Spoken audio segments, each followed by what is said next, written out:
It's Energumen opening up a clear advantage in the closing stages. A breath of fresh air over fences is going to stay at the helm of the 2 mile novices. Energumen by.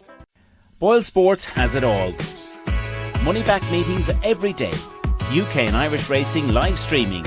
Extra places and money back all losers offers. And a bet 10 get 40 welcome offer. Boyle Sports, this is betting. So, hello and welcome back to episode number 15, Ronan Groome, of the Road to Cheltenham Challenge 2023. Of course, we've 3 weeks left to the Cheltenham Festival, and we'll have 6 selections, 5 each. Well, you've 6, I've 5 selections left, and we both have to play a team captain still. Thanks very much for all the engagement, everyone that is liking the videos, updating your portfolios down below, of course, with the big prize to be announced on the eve of the Cheltenham Festival to the healthiest looking portfolio, of course, that Cheltenham Festival hamper Ronan Groome to the value of €500. So hit the video, give it a like, and do subscribe to the channel, and we'll rattle on, Mr. Groome. Lots to discuss, and I think we're feeling the love with the star ratings this week. First section of the show is the Prospect Star Rating. Download the Boyle Sports app and receive generous offers for new and existing customers. Boyle Sports, this is betting. Now, Golden Groom, you have been the absolute Grinch of the star ratings, the Scrooge, but you've given your first 5-star rating. No guess as to who that's for. I had a feeling. I said I'd tempt you. I dangled the carrot, and I gave you Shishkin. You've given him a 5. Kick us off. Yeah, I knew when you texted me there.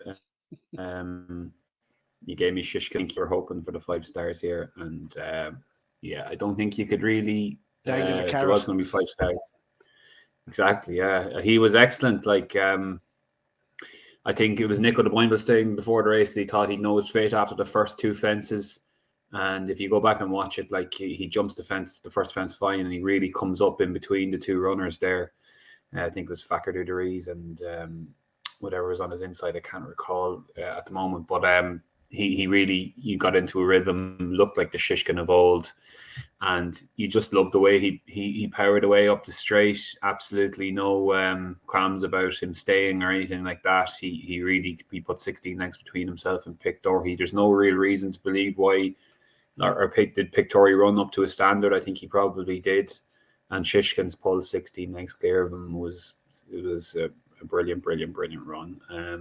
And definitely the horse to beat now in the Ryanair. I think just slight thing. I don't know, in the back of my mind, of a slight worry just with horses like him coming back from an injury. Yeah, he's put up a huge performance there. Can he do one in a relatively quick succession? I guess Ascot Chase is right on the border to very close to Cheltenham. Fakir Duderiz has run there before and skipped Cheltenham altogether to go to Aintree instead. And we've had a few horses down the years around in it and then not being able to back up at Cheltenham. So that would be one little concern that I have in the back of my head. But as for an actual performance on the day, for him to pull 16 lengths clear of Pictor, he was probably run to his race. Maybe Fakir Duderiz was a bit below his previous standard and probably has been this season, to be honest. But I think it was a monster performance by Shishkin, and great to see a good horse like him come back. Yeah, 100%. He's now 11-10 for the Ryanair Chase. Look, I'm not going to get into this. If he was mine, I would roll the dice. If you're going to win a Gold Cup with the likes of Shishkin, you have to do it this year. It's not going to be next year. So that's my views on it. I would roll the dice if he was mine, but he's not, and I'm not lucky enough to own a horse of his quality. It looks a gimme, though, doesn't it? The Ryanair, if he turns up in that sort of form, he looks the one to beat very much, doesn't he? Yeah, I mean, because earlier on, you're going to talk about Jandal soon. He was pretty good, and he came into a nice price in a Ryanair, but then the whole market or the whole picture changed. When you have a performance like that, the race has gone from looking like, a wide open, below par year to, with Alaho out, it looked like a wide open race with a below par year. That's why I went for French Dynamite last week as a possible outsider. To now, it's basically a penalty kick for Shishkin. Like, the whole race kind of revolves around him. If he runs to the standard that he ran at Ascot, he wins easily, Yeah, Cheltenham form, 8 from 10. There was that stage, I know he stepped up in trip, and obviously he was on decent ground. His form on soft ground. That was the Shishkin we knew. And for a stride or two, you're almost thinking, is he even going to get paced outpaced over 2.5 miles. You know, he did have that flat spot once again. For me, I'd love to see him. I'd love to see them actually roll the dice and go for the Gold Cup. It's not going to happen. If it was Pat Neville, maybe the real whacker, he's entered them in about 10 races at the Cheltenham Festival. Maybe it's never going to happen. He's going to go to the Ryanair and he's going to take all the beating for sure in that Ronan Groome. Next performance that you did take a look at was Montystar, of course, now an Albert Bartlett contender, you'd have to think. Yeah, very much like kind of remind you a lot of Manila Indo when he won that race, or he finished second to Allaho that year, like really lightly raced profile. Like they didn't go very fast here. I know it kind of turned into a bit of a sprint, and but he did very well to get the better of his more experienced stablemate. He was getting 6 pounds off Hidden Valley Lake. And, you know, the horse in third, Search for Glory, brings in the good land form as well. So the front three of them came clear. It was a nice performance, like just very reminiscent of Manila Indo, what he did in that race. And, you know, as we've kind of seen with Albert Bartlett in years gone by, the lightly raced horses can come and take it now, the real classy ones. Used to be the opposite, didn't it? Yeah, it used to be like you needed like 10 million runs and battle hardened and stuff like that. But now, like the good horses, the real good ones can come through, like Monkfish and like wide open. Yeah. Open Albert Bartlett, I think it's 11-2 the field. Embassy Gardens at the top of the market with BOYLESPORTS 11-2. And Mr. Groome, just taking a look at you here at well, you've given her a 3-star rating. Not impressed? Not overly impressed. I think she won a reasonable grade 2, British grade 2. Like the Gordon's mare was back in third, just looked to be outstayed. I guess the way I looked at the performance was it was fairly good on the day, but with her more obvious target, I guess, would be the mare's novice hurdle, and I think she just get a bit outpaced there. The 2.5 miles, she kind of came off the bridle and then came back on it and then really picked up and went away late on. I thought it was a real good staying performance. If she was mine, would have been looking at the Ballymore or something like that. Like she's got the Hermes Allen form as well. Like that was probably the thing most people took away from the race. It was a nice little boost for him. And she came through it. Everyone remembers Newbury that day in the shallow hurdle. It was real kind of testing ground. She came through that very well. So I'd be worried for her possibly going for the mare's novice if that's the way she did. That's what Love Envoy did last year coming out of that race. I would think she'd need it very soft or something like that to be competitive in a race like that. And even that, I still think she might be 2 miles might be on the short side for her. So good run, but interesting to see what they do Cheltenham wise. I'm laughing. I think you have some noisy neighbours in the background. Someone's looking to get in at the front door. Someone's doing a bit of DIY, yeah, unfortunately. We'll kick on. Jandal was the first of the performances I took a look at. In fact, no, I'm going to start with I Like to Move It, because for me, he was my performance of the weekend, bar Shishkin. And I Like to Move It. I've given him, I was almost going to give him a 5-star, but I suppose I've knocked him. I'll explain why I knocked him a 0.5 star at the end of the analysis here. This horse is going to be some chaser, Mr. Groome. I cannot wait to see this horse over a fence. And, you know, I think it might have been, this performance might have been going slightly under the radar. Obviously, Constitution Hill Stateman in the champion hurdle. This was a really good performance. I don't know what you thought, but he's clattered the first. All bar the first, he's jumped with aplomb, and possibly a little bit big at 1 or 2 down the back. He's travelled absolutely beautiful off a strong gallop. I mean, Nappers Hill, he didn't hang about. Certainly, you know, he was on many people's list coming into the Kingwell hurdle at Wincanton. You know, course form, liked the decent ground. I Like to Move It. It seemed like was on a little bit of a recovery mission after disappointing in the Relkeel. So yeah, they go a good pace. I thought he travelled beautifully off that strong gallop, as I mentioned. Nappers Hill, he did get a little bit of a breather into himself, you know, coming to 3 out. And for a strider too, you're kind of thinking, well, I Like to Move It, pick up. And by God, did he. You know, he absolutely powered up the straight. 17 lengths. I mean, look at the form. First street finishes in third. I think the second and third have run their races. I mean, he was given £1 to Stateman in the county hurdle last season, only beaten 0.5 length or something in second. So, I think that's good form. I think he's, you know, Nigel Twiston Davis, very bullish afterwards. Heard him on Look on Sunday speaking, you know, he's as good as the new one. Kyber Kim works exactly, you know, works the same as those type of horses at home. He obviously has loads of class, and he said he was blown away by it. Has to go there. You know, there's no doubt about it. He's going to go to the champion hurdle. And I just like him. I think he might be going slightly under the radar. I like to move it, and I cannot wait to see him over a fence. Where did they dock him, the star, Mr. Groom? Well, he absolutely clattered the first. I mean, he can't afford. He jumped a little bit big down the back at 1 or 2. I think he'll have to jump a little bit slicker, maybe, to get involved in the champion hurdle. But he'll stay well. I mean, if he's there on the premises turning in, he's going to stay. So maybe if you're looking for the 1, 2, 3, I know someone did mention give us the TriCast at the champion hurdle, lads. They said we've no excuses not to give the TriCast on Thursday's show. Maybe that's the 1, 2, 3 Constitution Hill State Man, and I like to move it. I think he's a good horse, Ronan. Do you like him? Yeah, I thought it was a good performance as well. I think like he's fairly bolted clear in the end. Really, like he's prospered off the pace that they went, and he's decent ground is important to him.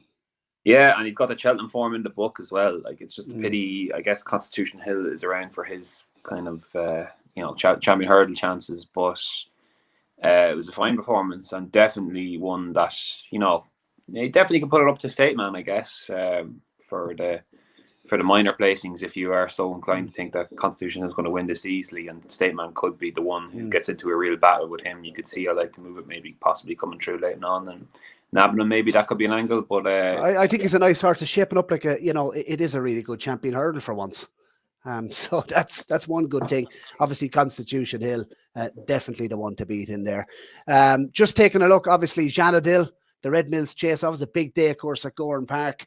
Massive crowds again. Congratulations to Red Mills for getting everyone through the door. It was a sellout. And Jandal. Well, Ronan, I wasn't actually at Red Mills Day. I was working at the time, but reports were it was like as if he stopped in for a full Irish in the Point Depot. With the Shark on the way down to Gowran Park. I think Jandal, he was as big as a bull in Jandal out the back. He raced like it as well, in fairness. Like he was, he did, he's going to be pulled up at one, not pulled up, but just struggling to get involved at one point. Well, look at the way he hits the line. I mean, we'll start at the beginning of the race in a moment, but he hits the line like this. The 2 ears are absolutely pricked at the line. There's loads left in the tank. They went steady enough early. It wasn't until I think it was 8 fences out when they passed the stand and they went around. Capadano really stretched his legs, and he's disappointed me in the finish the way he's weakened out of the contest. He had his own way up front. He jumped with aplomb, absolutely beautiful. And for me, I was disappointed in how he weakened out of the contest late on. He needs a bit further though, doesn't he? He does, yeah. 3 miles.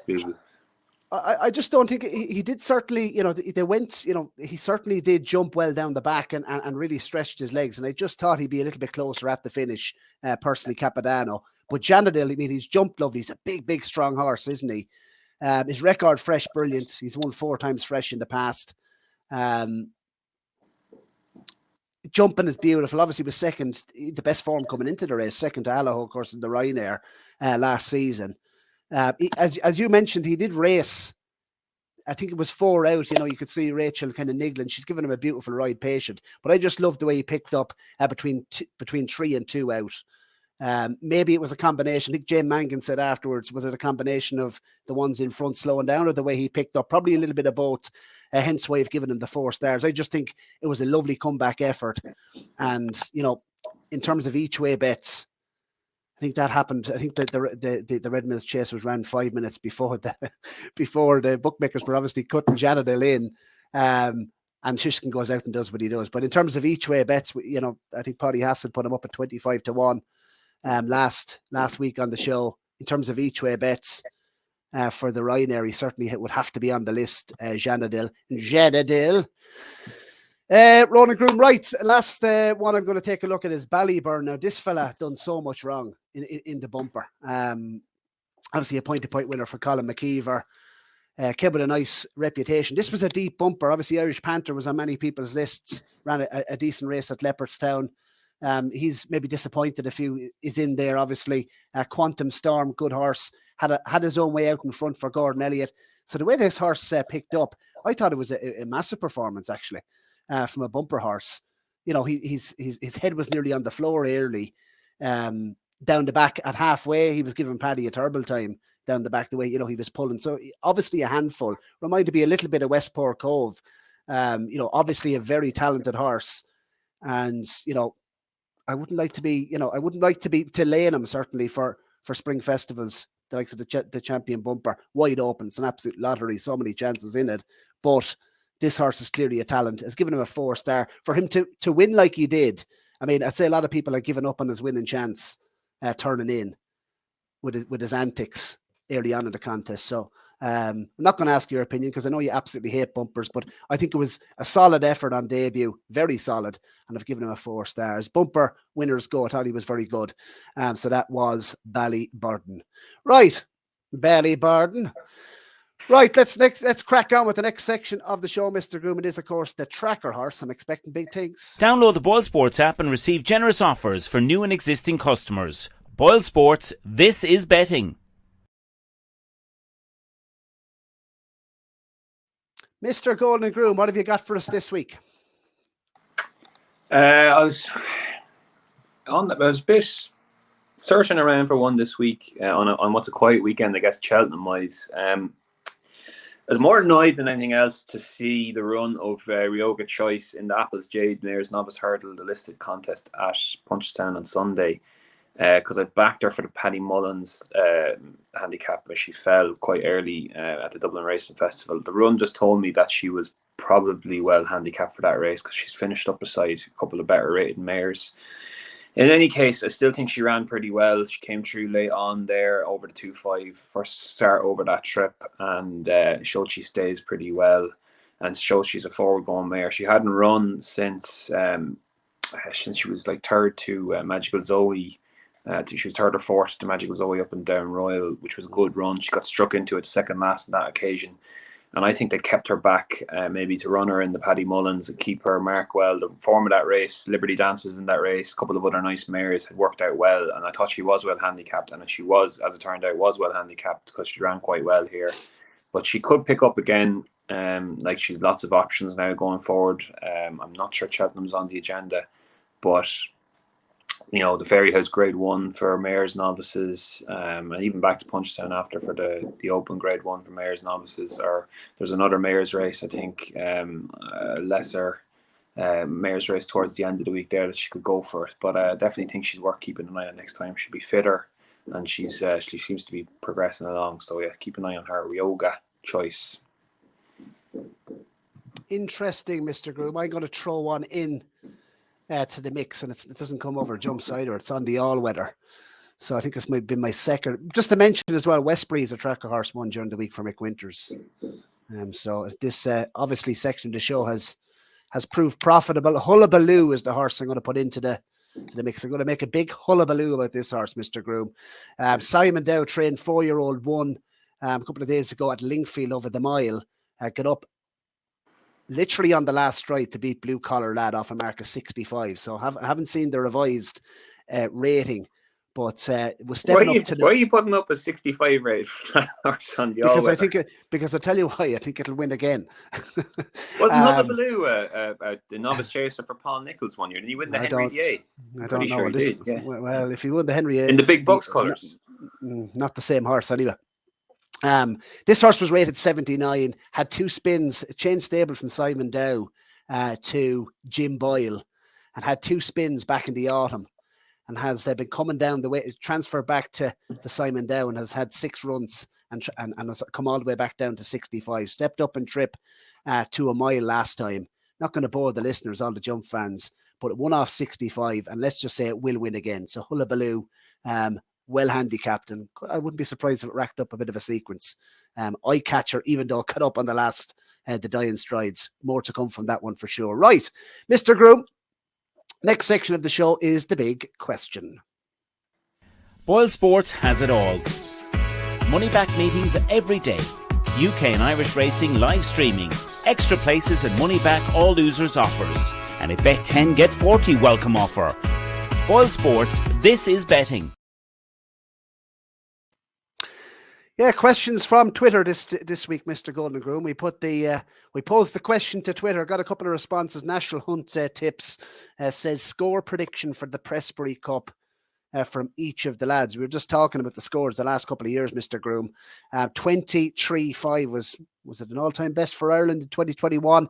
18-10 last year. I'd have said it'd be something similar this season, and I wouldn't be surprised. Obviously, the Brits, there's some good chances, obviously, on the opening day. Constitution Hill looks obviously like banker material for the British. That's one on the board. Can they record any more early on in the week, maybe on the Tuesday or the Wednesday, to put the Irish under pressure? I would have thought so. I was kind of think it would be 17-11, kind of 18-10, that sort of thing again. I think the 23-5 was just an absolute, freak year. For all that, the power does seem to be on this side of the Irish Sea these days. But I think 18-10, 17-11 is kind of reflective of where the kind of festival is at with all Willie's big guns. I guess one of the more interesting questions is, will he beat his score at 10, or will he get anywhere close to it this year? Because that was an absolutely outrageous score last year for him to hit 10 winners. He needs 12, Willie, to hit 100 winners at the festival. So if he does, it'd be interesting if it got to like Tuesday and he'd had a lot of winners or something like that. It would become a big talking point. Could he hit 100? Long shot, I suppose. But back to the Ireland and England, or the Ireland and Britain kind of clash. Yeah, I think around 17-11, something like that. Like Constitution Hill should win. Edwardstone's a big player. The likes of Lucia is a short price now. The handicaps, like they usually win the Ultima. You can pick out a few races there that they look like odds on to win Britain, and obviously through the week, I think it'll be something like that. 17-11. Shishkin now, yeah, of course. John Bon, yeah, I suppose the two Irish horses. How do we forget him last week? We were asked the question about what's JP's best chance of a winner. Yeah. Impervious, to be honest, I'd still stick with that. I don't think John Bon will win the Arkle. Anyway, keep going. We'll move on to the next question, Mr. Groom. I just said, so give your prediction then. So what are you going to go with? 17-11. 17-11. Going to go 16-12. What are you going? I thought you were going to go the other way. I thought you were going to go more. No. I think 16-12. I think it'll be a little bit closer once again this season. And I'm not going to go with the same one as you, Mr. Groom. I think the British have some good chances. Hermes Allen. I'm not saying all these horses are going to go win, but in terms of horses with big chances at the Cheltenham Festival, I think the British are probably as good as they've been in recent seasons, certainly. So 16-12 for me, 17-11 for the Golden Groom. Next section of the show. In fact, no, we have to tackle one more question, Mr. Groom. We have to tackle Ian Raynar from the Cheltenham Exchange, of course, doing great work as well, good videos. All in relation to Cheltenham, so do go across and check out the Cheltenham Exchange channel. Who is the favourite in any race that you would want to take on? Now, Mr. Groom, I've two that I want to take on, that I will be taking on, that I will be certainly trying to lay and find something against. And I'm going to kick us off. It's for me in the bumper. I mean, we just said this race is an absolute lottery. He's had one start. The form of the bumper doesn't look anything special. He's done it at Aziz. He's obviously won at Navan as a track. Winners coming from Navan, I would really respect. It's a course obviously that I like with a view to Cheltenham. It's for me though. For what price is he now for the champion bumper? I'm just going to take a gander. But the last I checked, he was about in around the 3-1 mark. Just going to have a look. He's currently 7-2 for the bumper, Mr. Groom. I'd give you 4-1 if you wanted to back it with me. And Galloping the Champ for the Gold Cup. I know, Ronan Groome, you did put him up last week on the Thursday show on our championship races preview. It's just a price thing. He's done absolutely nothing wrong. I have great time for the horse. I've always liked him. Tipped him up, of course, for the Martin Pipe on this particular series 2 seasons ago. I just think he's very short. I think there's a lot of depth in this year's Gold Cup. So he's one that I will be laying and one that will be taken on, certainly at those prices, Mr. Groom. Thoughts? Any favourites you're looking to take on? Yeah, I'll just point out it was a tentative vote for Galloping the Champ. He wouldn't be my sort of price to back anyway. But yeah, the favourites to take on, I was looking more at the shorter ones, to be honest with you. I'd be more than happy to take on an Urjamin, as I've said on here before. I think he has lots of questions to answer now. In the champion chase, I said plenty about that before. And Lossie Mouth, I think, is pretty short, to be honest. She's really high horse, like from the start of the season. And I think she has two, significant threats from within her stable, Blood Destiny and Gallimar. So I think she is a bit overrated. She's looked really good and slowly run races, sprinting away. I think she's a different test at Cheltenham. I wouldn't be going near 7-4 about her. So there'd be two of the more fancied ones I'd be willing to take on. Anytime Willie Mullins is asked about Blood Destiny, his eyes just light up. Yeah. I think And like his form is like, if you just, the form lines are very close to Lossium Out. And he's beat the horse that Lossium Out's beaten probably more impressively. I'm terrified of Blood Destiny with my Lossium Out slip, to be honest. I'm terrified. Would you actually, do you think 7-4 or whatever Lossium Out is now? No, I did say when I put her up at 7-2 that I think she'd go off close to 6-4, 7-4 on the day. And I don't think that's obviously was the angle. And I think she's a very, very good horse. And I think she's certainly the best, obviously at Christmas, things didn't go her way at the Dublin Racing Festival. I think you can obviously excuse that. Worry would be, as Willie, exactly, you keep referencing, how hard did she have to work? How hard a race did she have? For a 4-year-old filly going to Cheltenham after that, hard run at the DRF. It's always been a worry with juveniles. Can they hold their form right throughout the winter and into the spring? Blood Destiny has a gorgeous profile. And I do think just on that, coming, I think the new course, more of a stamina test. He's obviously, is he by no risk at all? Stout pedigree. I think that's going to really suit him. Interesting that he's kept the two of them apart. I mean, he's not afraid to run horses against one another. And anytime he's asked about Blood Destiny, I think he's a real rival for her now. And I'm absolutely terrified of him. And Gallon Marceau as well, definitely. No, I wouldn't be afraid of her now. Joking. Beat Lossium Out. I know. I'm only pulling your leg, Mr. Groom. Right. Next section of the show is, of course, the Spotlight, the Portfolio Spotlight. Download the BOYLESPORTS app and receive generous offers for new and existing customers. BOYLESPORTS, this is betting. Mr. Ivan Anderson, always a good supporter of the show, loves the show once again, and couldn't believe we left John Bunn out last week from JP's best chance of a winner. And he says that my portfolio is looking better than yours, Mr. Groom. We'll give you a chance to respond to that. Hunty Scotland. He's from Scotland, obviously. And he has some nice selections in there as well, Mr. Groom. Yeah, he's a nice selection. Your profile is better than mine. I'm not sure it's way ahead, but I think Ivan has rightly pointed out it is better. So I think it'll be pretty evenly balanced. I'm going to do a Roberto Mancini on it. I'm going to play it down. It's over. Lot to play for. Lot 6 weeks left. Still a captain pick to play as well. Absolutely. Mrs. Milner, obviously that's gone down week 1. Sad for connections in Mrs. Milner. Chemical Energy 10-1 for the National Hunt Chase. Gordon pretty positive this morning in his stable tour.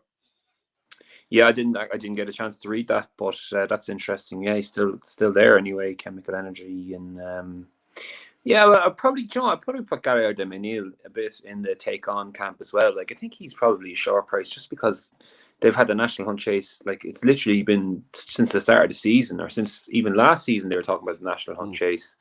Like when you have a horse at the top of the market for so long, it can often get a bit. A bit concentrated or a bit too thing when you don't, and you tend to disregard other horses in the race. So I think the National Hunt Chase is a bit more open than it looks at the moment. Yeah, absolutely. He says just in relation to Chemical Energy, what he did say was that he would have needed that run badly at Naas. And I thought he ran a respectable race for a large, period of the race. Obviously going back to Cheltenham, decent ground the key for him, but 10-1, good selection. Statter 20-1 for the Gold Cup. You're like me, Ivan, and one of the better selections for myself. He's 6-1 now for the Gold Cup and looks the each way play very much for me. Paddy on board as well. It'd be great to see Paddy win a Gold Cup. Banbridge is 12-1 for the Turners, Mr. Groom. You've got 16s, but in terms of Banbridge for the Turners, second favourite now and a very live player. I mean, if anyone wants to take on Mighty Potter, he looks the obvious. I think Mighty Potter is probably one of the best chances of the entire week for the Irish. Gordon has said it's his best chance of the week. So, 12-1, Banbridge. Look, you've got the value there. Altali, 20-1 for the Potemps, not one of a massive opinion on. Flooring Porter, 9-2 for the Stairs, Ronan Groome. Life in the underdog yet? They're more. I think they're getting a bit more positive about his participation as the days go by. Haven't seen the exact latest, but it seems to be at least there's a chance it could happen. And if he shows up in the same sort of form that he has been in the last 2 years, obviously he's going to go well. So He's still alive anyway. I have a proposition for Mr. Ivan. I want to know, can I swap my 7-2 for your 16-1 on Blood Destiny for the Triumph Hurdle? I think this horse is a massive chance. 16-1. Now, that's an absolute belter of a bet, Ronan Groome. Yeah, it's a nice price. Yeah, for sure. He's well I'd love to do a swap. So let us know if you're willing to swap that, Ivan. Coming on to Xander Clegane, 14-1 for the Albert Bartlett. I've never really fully understood the whole Xander Clegane thing myself. Ran well at Dublin Racing Festival, I thought. Ran kind of eye-catchingly. I'd say it's all about the 3 miles at Cheltenham for him, or has been. That's what they've been thinking about. So, yeah, I would be probably more positive about that than you, I suppose. Yeah, well, that's obviously the value once again. This is a good portfolio. 6-1 for the Mayor's Novices, Ronan Groome. We don't need to ask you about that. I'm sure you will come to it. You concur. 7-1, I think, is the price you got. Rare edition without Facile Vega. You can throw that one in the bin. 6-1 in Ante-Post is absolutely bolted up.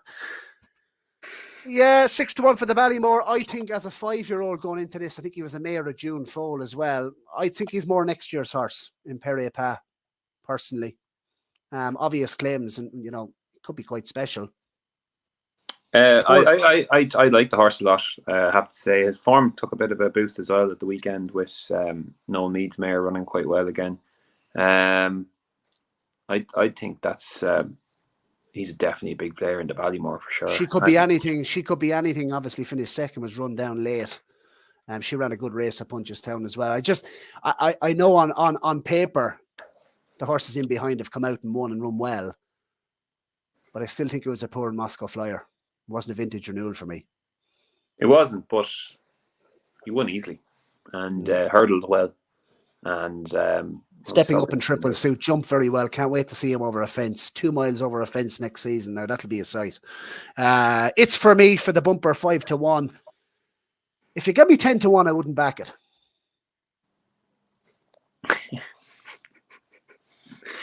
I probably would, to be honest. Would you? I wouldn't. Off the back of one run at Navan when he's beat absolutely nothing in behind, and you see, I mean, how many will Willie run in this race? If you get 10-1, you'd back it. Stop being silly. That's ridiculous. I wouldn't. I thought you know back horses and bumpers. If you gave me 10-1 about any horse that's 5-1 or whatever across the board, I'd back it blindly. I just wouldn't. No matter what race it would be. I genuinely wouldn't back it. That's just me. It's not for me, Ronan Groome, as you can tell.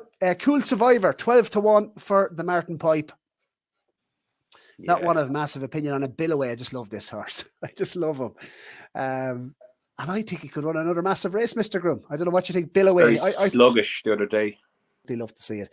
Right, Mr. Groome. Next section of the show is, of course, the selections. But first of all, I'm just going to give the viewers, we're not going to go down through, we're just going to give the viewers a glimpse of our portfolios today. So there you are, up on screen, the prices we've taken, and of course kindly enhanced, lots of them there by BOYLESPORTS as well at the time. So thanks very much to the sponsors for that. So Mr. Groome, as you mentioned, you have in total, you have 6 regular selections, I do believe, to put in, because you're one behind, and you also have your team captain, and I've 6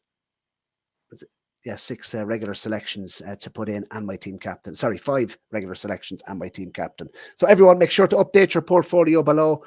We are keeping an eye, and we will be, of course, judging on Judgment Day, Mr. Groome, for that Cheltenham Festival hamper. Next section of the show, the selections. Let's get on with it. It is week 15 selections. BOYLESPORTS has it all. Money back meetings every day. UK and Irish racing live streaming. Extra places and money back all losers offers.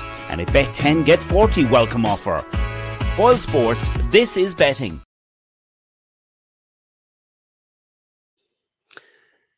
Mr. Groome, I always give you the honours. No different this time. Off you go. I'm going to the National Hunt Chase this week. As I was saying to you last night, I think it's slim pickings at this time of year. A lot of the markets are very, they've been priced to the hilt, and non-runner, no bet, that sort of thing. But I think I might have just found a bit of value here, bit of remaining value left on Churchstone Warrior, and obviously, hopefully, we're going to get it enhanced as well, which will create an extra bit as well.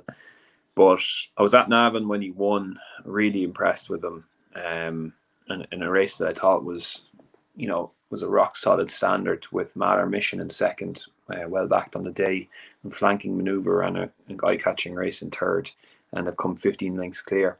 Just before I go into that race, his earlier form is really good. Like, he's been beaten by the Devil's Coachman on his debut at Galway. Like, that's really strong form, finishing second to the Devil's Coachman on soft ground. He then finished second to the Gopher. That form took a bit of a hit when the Gopher was disappointing over at Warwick, but has since won a big handicap at the Dublin Racing Festival.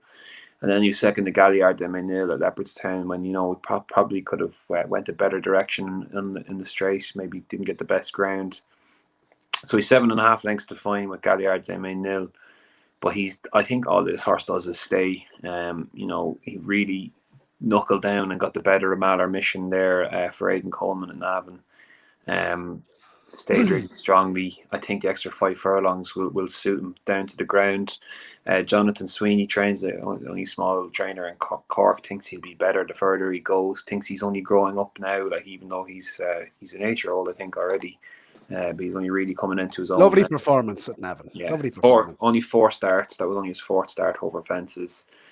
I can't not see him getting a good booking of an Irish rider, like the likes of, I'm sure, the likes of Barry O'Neill and Derek O'Connor. These sort of lads will be putting their hands up for this.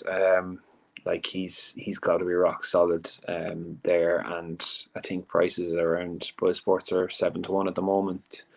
I think that's pretty fair. 8-1, Mr. Groom. We're giving you 8-1 enhancement. Yes, BOYLESPORTS have enhanced it. So yeah, I think that's 8-1 with the enhancement there. Just kicks a bit of value into the price, and I wouldn't put anyone off availing of that on the BOYLESPORTS website now that it's enhanced. Yep. I think he's pretty solid.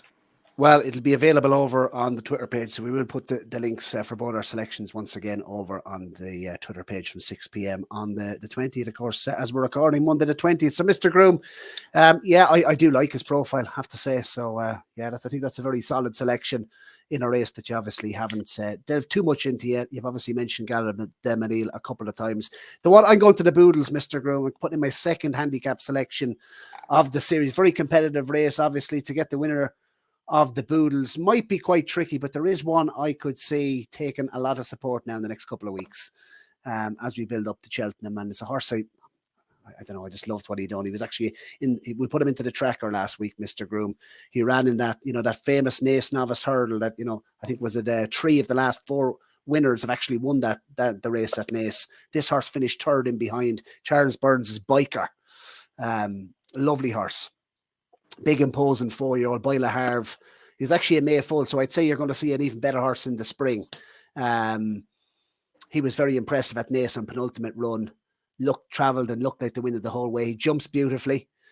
He's been given an Irish mark of 124 after finishing 3rd. I thought he was given a very eye-catching ride last time, shall we say, by Philip Enright. Philip Burns wasn't on board claiming the £5. I'd imagine Philip will be back on for Cheltenham. He's been given an Irish mark of 124. That'll get him in. What would the British tax be on that, Mr. Groom? That's the question. But he'll get in off a nice weight regardless. Travels well, jumps well, knows how to race in behind horses as well. So I think, in his first couple of runs, he's been given that bit of education. He came off the flat as well from the Hannons in the UK. He won off a mark of 70 at Windsor on good ground. He's ran well on soft. Won obviously at Naas on penultimate run on soft ground. So I reckon he's ground versatile. 10-1 value, Mr. Groom. It's a bit of a shot in the dark, I guess, with the handicaps. I'm kind of waiting to see if we get the handicap weights out, which are coming in the next week, I think, or not. If it's not next week, it's the week after. Pretty sure. Could even be this week, but I 10-1. Yeah. Not for you. It wouldn't be my cup of tea now, just with the way the weights are at the moment. But I do like the horse. Thought he did it nicely. But the shape of the race is very cloudy at the moment. You're taking a bit of a shot in the dark, I think. There's one in there just in the Boodles market that I wouldn't like to see line up. And Darren Jacob did mention, I think it was in around January time, that the horse might be kept to right-handed tracks. I don't know, is that a bit of a myth? Because I think he could be potentially on a good mark as well. His Irish rating of 128, Nuzre, Mr. Groom, is one that I was looking at as well for the Boodles. So, but Biker, I like what I saw. I think he's a lovely profile for the race. And at, a double figure price, 10-1. I think it's a bit of value. If he lines up on the day, I don't think he's going to be 10-1, trained by Charles Byrne. Download the BoyleSports app and receive generous offers for new and existing customers. BoyleSports, this is betting.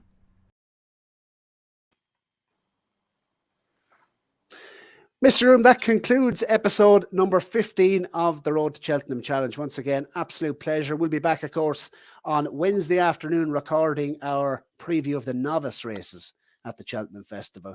And shifting our focus now for the next 3 weeks towards Cheltenham, Mr. Groom, the circuit. Any Cheltenham preview nights? Are you going to visit any or any catching the eye? No, I'll probably there's a lot of them online now. I think you can watch, so I'll probably just do the cheap way and stay at home. But if I could get out to one, there's one down in what you would call it now. I want to get this right, so I don't. It's in Kiltale GAA Club. It's always good crack. If anyone's around the Mead area, I think Gordon is at it, Gavin is at it, and it's there's always a bit of crack with Kiltale and Summerhill heads in there. A few drinks in the clubhouse there, and you get a few of these preview nights now. I don't know if you know yourself, like that they've gone a bit, people are afraid of saying something that might offend someone because everyone is putting it on Twitter and that. But this one is a bit more crack, I think, a bit of a laugh. So if anyone's around the Mead area, I'd suggest going to that. So I might tip my head into that myself. So I think it's quite close to Cheltenham, maybe the weekend before or something like that. So absolutely, Mr. Groom. We'll be back next week with episode number 16 of the Road to Cheltenham Challenge. And you might put 2 selections into the ring next week because you are playing catch up. So we'll see you next week for episode number 16, Mr. Groom. God bless. Download the BoyleSports app and receive generous offers for new and existing customers. BoyleSports, this is betting. Inside the final 150 yards, this is a special pair, and it's a hands full of grace. And it's Energumen opening up a clear advantage in the closing stages. A breath of fresh air over fences is going to stay at the helm of the 2 mile novices. Energumen by a romping 10-12 lengths.